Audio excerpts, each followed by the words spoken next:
Derek Smith asked, how much does the stress play in Bell's palsy? Can eliminating stress help to improve synkinesis?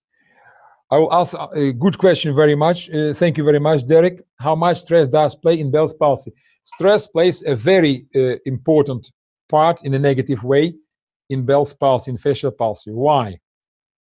It's not really scientifically proven that what is the mechanism of stress causing facial palsy, but it's absolutely evident also from our experience that having stress participates as a risk factor in Bell's palsy. Most probably, in my opinion, it could be that the continuous stress has two effects.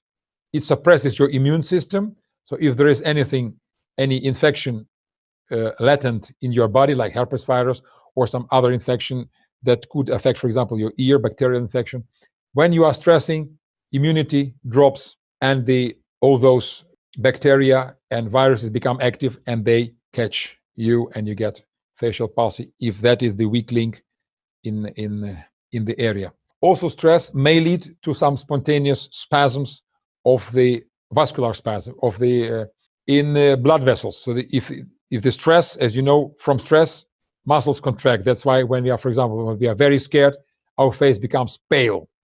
It's because the muscles of the blood vessels constrict and the blood stops flowing to the face.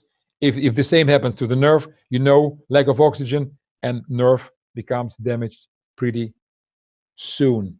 And can eliminating stress help to improve synkinesis? Well, to reduce synkinesis, basically, stress is one of your worst enemies if you want to overcome the consequences, the residuals and complications of facial palsy. It's the worst enemy. Why? Because when we are stressing, our brain is sending certain signals, contraction signals, to almost every muscle in our face. That's why if you have synkinesis, which are manifestations of overexcitation of certain areas in your brain and respectively your muscles, they become even more pronounced. And because of the stress, of course, the muscles which are contractured or just contracted, hypertoned they are more prolonged period of times they are engaged, so they relax less.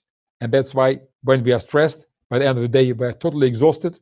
We may not have been doing any physical work. When we are stressed, we are totally exhausted because our facial muscles are constantly tense, and that tension plays back into our brain, affects our emotion, and it's like, like a swing.